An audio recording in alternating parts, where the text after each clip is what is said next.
گنہگار کا گناہ عاجزی پیدا کر رہا ہو تو وہ بچ سکتا ہے۔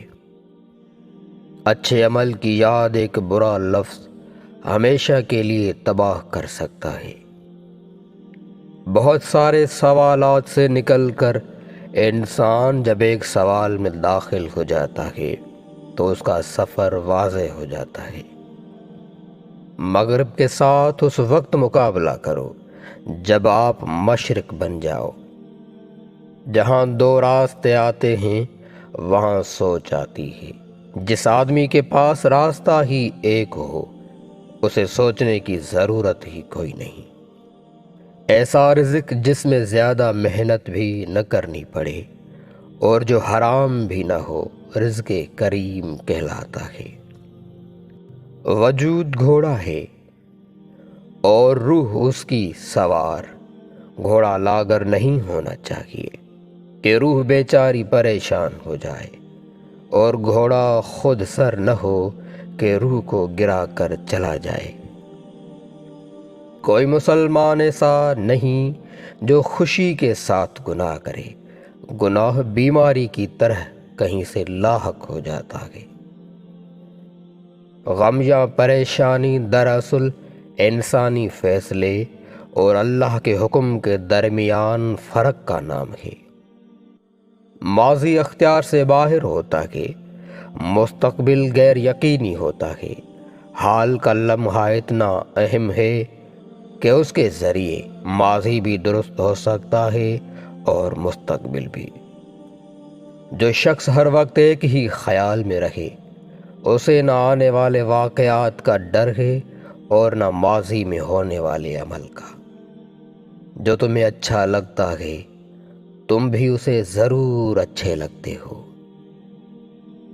ایک بے قرار دل اگر غزل کہہ دے تو ہزاروں بے قرار دلوں کو قرار آ جاتا ہے۔ ہم عجیب لوگ ہیں، مواقع ضائع کر دیتے ہیں اور پھر ان کی تلاش شروع کر دیتے ہیں۔ وقت کٹ جائے اور فاصلہ نہ کٹے تو زندہ رہنے کا کیا جواز ہو سکتا ہے۔ مشرق سے پرے بھی مشرق، مغرب کے پار بھی مغرب ہی ہے۔ یہ خوشی کی بات نہیں کہ سب ختم ہو جائیں اور میں ہی زندہ رہوں، یہ اپنی موت کی ایک شکل ہے۔ انسان مسافر خانوں میں ہمیشہ آباد رہنا چاہتا ہے، قبرستان میں کھڑے ہو کر اپنے ہمیشہ رہنے کا بے بنیاد دعویٰ کرتا ہے۔ انسان کی سوچ کتنی لامحدود ہے کہ وہ ہر چیز کے بارے میں سوچ سکتا ہے، لیکن یہ سوچ کر شرمندہ ہو جاتا ہے کہ انسان خود ہی محدود ہے۔ کامیابی اور ناکامی اتنی اہم نہیں جتنا کہ انتخاب مقصد۔ نیک مقصد کے سفر میں ناکام ہونے والا برے مقصد میں کامیاب ہونے والے سے بدرجہ بہتر ہے۔ ایسا ممکن ہو سکتا ہے کہ ایک آدمی مقصد حاصل کرنے میں کامیاب ہو جائے لیکن اس کی زندگی ناکام ہو۔ ہماری خوشیاں ہی رخصت ہو کر ہمیں غم دے جاتی ہیں۔ جتنی بڑی خوشی اتنا بڑا غم۔ غم خوشی کے چھن جانے کا نام ہے۔ بدی کی تلاش ہو تو اپنے اندر جھانکو، نیکی کی تمنا ہو تو دوسروں میں ڈھونڈو۔ سب سے زیادہ بدقسمت انسان وہ ہے جو حد درجہ غریب ہو اور خدا پر یقین نہ رکھتا ہو۔ محبت سے دیکھو تو گلاب میں رنگ ملے گا، خوشبو ملے گی۔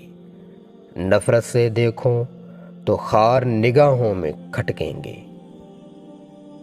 جو انسان اپنی وفا کا ذکر کرتا ہے وہ اصل میں دوسرے کی بے وفائی کا ذکر کر رہا ہوتا ہے۔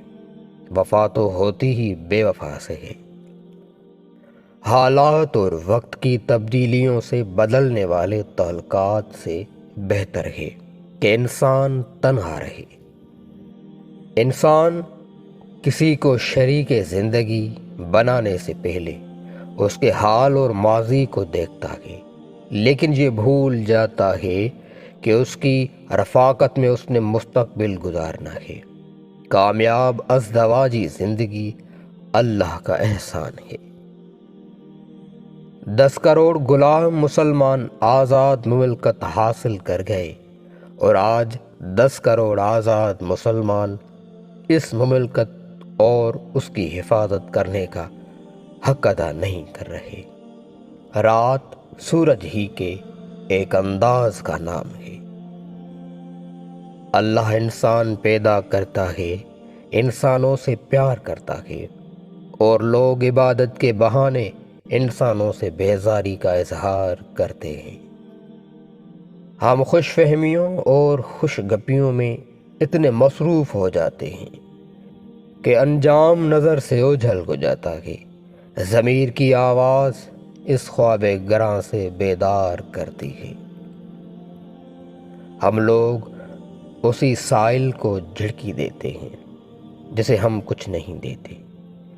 ایک تو اس کی مدد نہیں کرتے، دوسرے اس کی تذلیل کرتے ہیں، اور تیسرا اس غرور کا اظہار کرتے ہیں جو ہمیں اپنے مرتبے پر ہے۔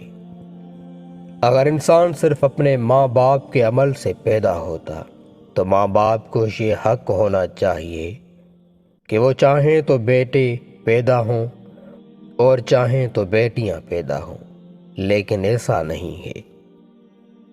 وہ لوگ جو انسان کو چھوڑ کر یا انسان سے منہ موڑ کر خدا کی تلاش کرتے ہیں، کامیاب نہیں ہو سکتے۔ حق والے کو اس کا صحیح حق مل جانا ہی عدل ہے۔